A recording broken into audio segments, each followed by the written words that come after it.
I have to get some decals for my back room there, for my back wall, but I haven't done it yet. All right, let me get rolling.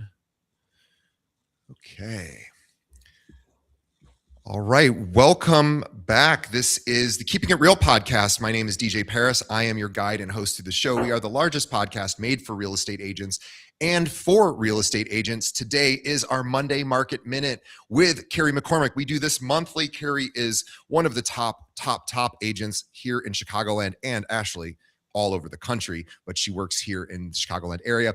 So if you don't know who Carrie is, she's with @Properties Christie's International Real Estate here in Chicago. She is consistently ranked in the top 1% of all Chicago realtors. In fact, in 2025, she and her team closed, and basically her, closed $327 million for her highest year ever. And she's crushing it this year as well. She is doing this for 24 years. She's sold over $1 billion in real estate and specializes in luxury. 3.5 billion. I am so that's how bad my data is. 3.5, I was going to say 1 billion doesn't sound right. 3.5 billion in Chicago real estate, specializing in luxury properties from Lincoln Park to Gold Coast to North Shore. She actually is everywhere. Chicago Magazine, Housing Wire, everybody knows who Carrie is. She gets lots of articles written about her, and she's on lots of podcasts and gets interviewed. Today, Carrie is going to share a story with us about how she turns things around for clients, or we thought it would be really fun for her to share some of her war stories with us. And so, Carrie, welcome back to the show. Oh, thank you. And let's have everybody follow you. Carrie McCormick, RE. Is Instagram. So follow her. She does the most amazing social media videos for her listings, for herself.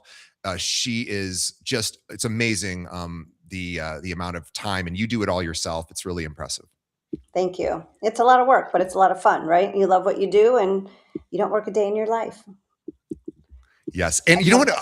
It's funny. I just made a video. I'm started making my own little social media 30-second videos with a tip of the day. And I didn't reference you specifically, but I wanted to mention that you fall into this category. I just did one that said, one thing that top 1% producers like you do that a lot of agents who are not at that level don't realize, and it's sort of counterintuitive, is you answer your phone. And you'd think that you'd be way too busy to answer your phone, and you sort of are, but you still do it. And every top 1% producer I know does the same thing.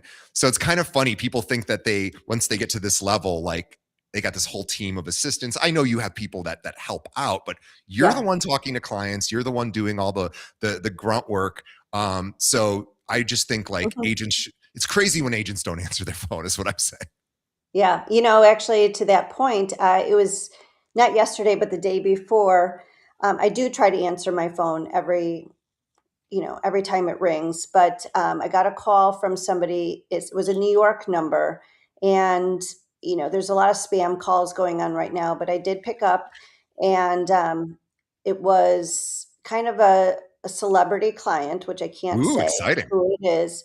And he said his name, and I'm listening to, we're talking, and I asked him how he found me. And this is kind of fun. He said he asked ChatGPT. You're kidding.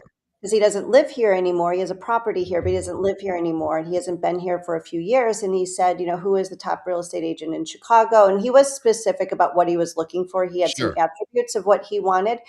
And he said that chat came up with a top 4 recommendation. And then he asked chat, he said, out of the 4, based on who I am, what I need, what my criteria is, this is what he wanted from service. He said, who would you recommend? And he said, it was me. And I'm like, oh my gosh, you have to send me that. I want to see it, and he did. He screenshotted it and sent it to me. So it was kind of funny to see, number one, how people are searching for real estate agents. And 2, I came up. And number 3, which is the most important part, is I answered the phone. Yeah. He said that. He's like, I didn't expect you to answer. And I said, well, of course I'm going to answer. And he's like, I just didn't expect that. He's very important, but I think he just didn't expect me to answer the phone. So, and especially a $9.5 million listing here soon, guys. Wow. From that one call. Unbelievable. And this is somebody that could have asked his his manager, his agent, Mhm. whoever, he's his people. He could have outsourced that to someone else. He didn't. Right. And then he made the call directly, which I talked to a ton of luxury agents in your Mhm. space, especially the ones out west in Hollywood. Mhm. They oftentimes don't get the call from the client; they get the Right. call from the team. And so the fact that he even called you is amazing, and that you saw, well, this is New York, is probably a spam call. When I see a New York phone call come in, I assume it's spam. I don't even answer it. The fact that you answered it just got you a great Yeah. deal. So Yeah, no, it was amazing. great. Wow. It was And great. ChatGPT thinks you're pretty great too. That's another I know, great right? I don't know how that happened, but that's great. all right, But I let's think, jump into it. I know you're busy. yeah, Let's get into it. so storytelling is always a great, um, I think it's great and very important in our business. And, I just ran into a situation and I thought back through it. I think this is a good platform to talk through it too with the audience of just what happened. So, this is one of those deals where if you blink, it's gone, right? It's managing the expectations of a deal all the way through. So here's a story, and I'm going to try to put it in a timeline that makes sense. So I was representing a luxury seller here in Chicago. It was property is about $6 million. So in Chicago, that's a luxury home. It was a great location, beautifully designed home. Um, we launched it into the market perfectly, very strong interest out the gate. And within several days, a serious buyer emerged. Okay. So everything was on par. This buyer, because I do all my showings, which is a great way to meet the buyers, get to know the buyers. They were highly analytical, very successful people, didn't have a lot of time in their day, so they wanted service, they wanted time, um, very straight data. It's a type of client who does not make emotional decisions. And you could tell that with meeting this person, right?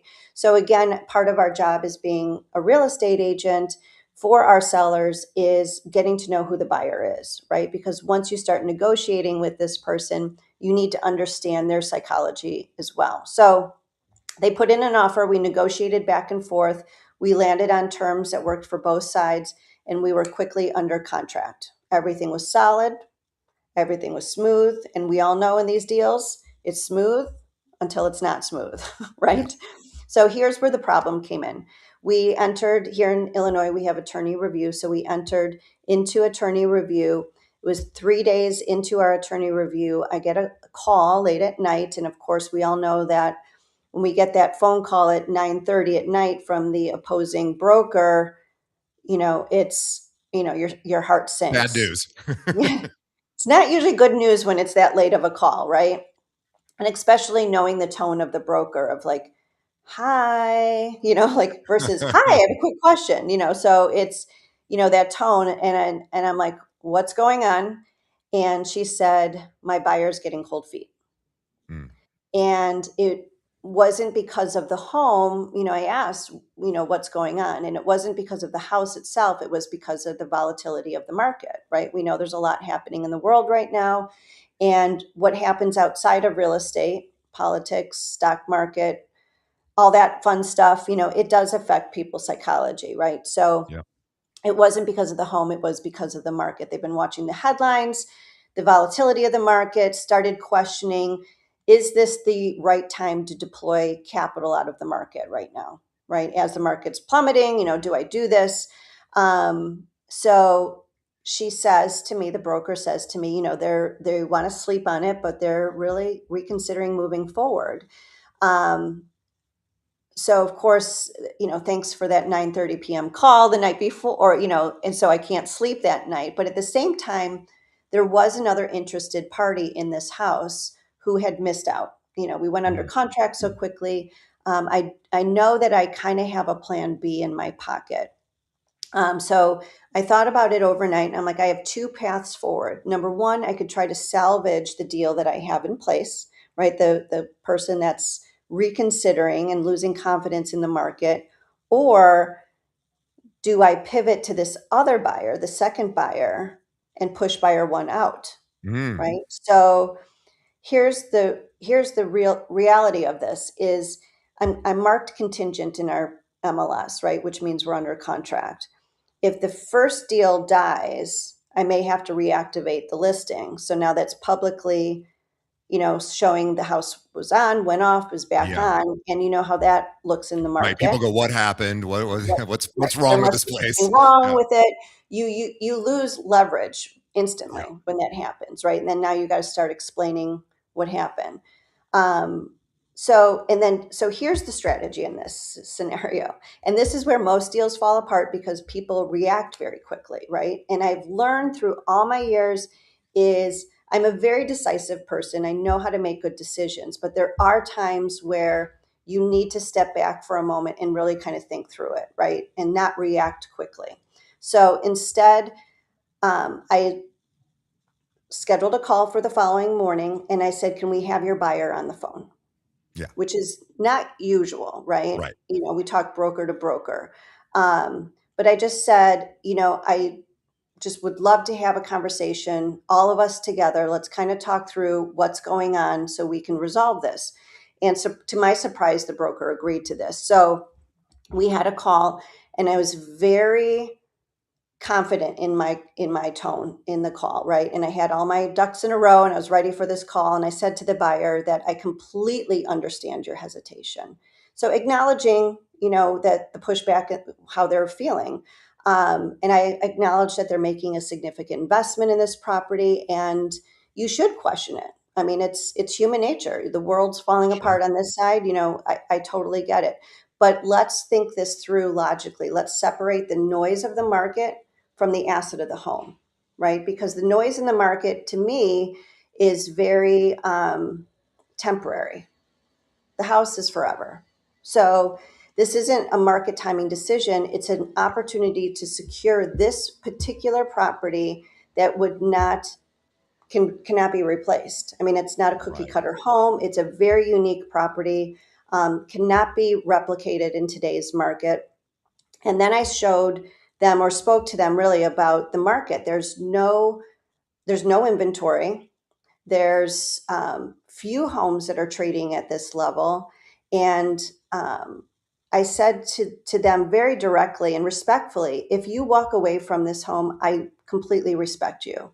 But I want you to be very clear. You're passing on a moment of time. No, you're not passing on a moment in time. You're passing on a property that you'll never see in the market again. This is a one of a kind. It's a forever So, home. Yeah. and again, my tone was very direct. It was empathetic too, right? Because, I think having empathy in this market does matter. Having candid conversations with people matter. And then I hung up and I said before I hung up, I said, there's no pressure, but I want you to think about how you're making this decision. I think it's an emotional decision. You don't put the market into this. That'll pass. The market's going to swing back, which it already is. Market meaning like stock market, etc. But this one home for you and your family is a one of a kind opportunity. Irreplaceable. You have it right now. Don't walk away from this opportunity. No pressure. I want you to think about it. I'm here when you're ready, but completely understand your decision. So, okay, so that happens, right? And then at the same time, remember, I have this other buyer in my pocket. I quietly go over to buyer number two and have a strategic conversation with them too. And I said, there might be another opportunity for this home, right? There is timing's going to matter on this, because again, if buyer number two wants the property, they will have to pivot very quickly because I didn't want to market contingent. I didn't want to do all Sure. that. So now I have leverage. I've got buyer number one who's already under contract. Great conversation with them. Buyer number two, not blasting it out. I'm just having a real conversation with them as well, um, and kind of let both parties sit on it. So at this point, to me, I've got the leverage. I've got Yeah. two buyers, Yeah. sitting here. But again, you have to balance this very carefully because you don't want to also walk away with nothing because I could Right. lose Both could fall apart. Yeah. both of them can call apart. So a day had passed, which again, and we all know being in this situation, time kills a deal, right? And you're like, what's going on? What are they thinking through? It was actually the following morning I got the call from the broker again, bright and early. Heart starts beating a little bit, like, here's the decision. And she says to me, and again, tone of voice always matters. I always am a good listener. And she says, "Good morning." Like that. I'm like, oh God, I know, kind of like, what is this? And she said, my clients thought it through. And it's like that slow tone, right? Of like, just tell me what it is. My clients have thought it through, Carrie. They really appreciate your call. They really do. And they want to move forward because they think you're right. This is an incredible asset that they don't want to pass up. Amazing. Ah, so it was a really great success story. We locked in the deal. It was strong price, um, no concessions in this deal. And we went through the inspection of the home. And the buyers came to me and they said, we really appreciate, we felt that we know you represent the seller, Carrie. We know that. But the way that you spoke to us was so human.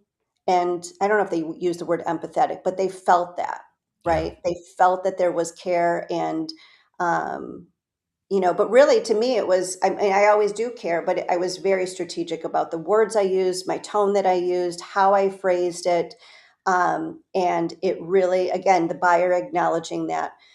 The sad part of the story is buyer number two was so excited because they thought they had an opportunity. So I had to call them and say that, buyer number one was pulling through, and, if something changes, I'll let them know. But, the second agent was appreciative that I did reach out to them before I, pushed it public. So again, it's handling these sticky situations with grace, being professional about it, and always doing the right thing. You always win if you do the right thing.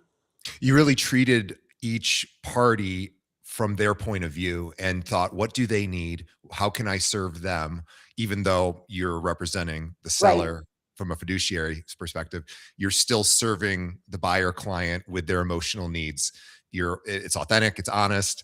Yeah, that's all people really want is, and Yeah. you validated them. You said, yes, I Right. completely get it. This is a big deal. Right. And there's a lot of noise out there that will, make people think twice about any big decision. That's awesome.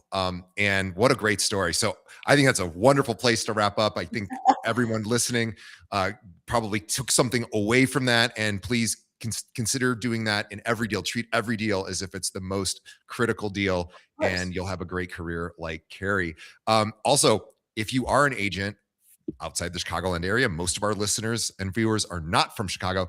Please consider Carrie. ChatGPT chooses Carrie when passing it on to people from outside the area. You should consider her as well. If you have a client that is moving in or out of the Chicagoland area, and she also has people moving in and out of Chicago too, you want to consider networking with her, see if you might be a good match. Definitely reach out to her. She's all over in social media. Carrie McCormick RE is where you find her on Instagram. And Carrie, do you want to Real give out? estate.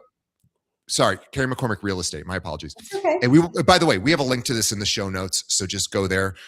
Carrie McCormick Real Estate. And Carrie, do you want to give out your email as well? Sure. It's Carrie, Carrie, at atproperties.com. Or, I pick up the phone, 312-961-4612. Awesome. Thank you to our sponsors. Thank you to Carrie for jumping on. She just pushed a call for a few minutes to finish this with us. We appreciate you. We will let you get to that call. Thanks on behalf of our audience. Thank you to Carrie and the audience for sticking around. Please tell a friend about Keeping It Real podcast. We appreciate you telling another agent about what we do here, sending them a link, and helping us continue to grow. All right. We will see everybody on the next episode. Thanks, Carrie. Bye. Thank you.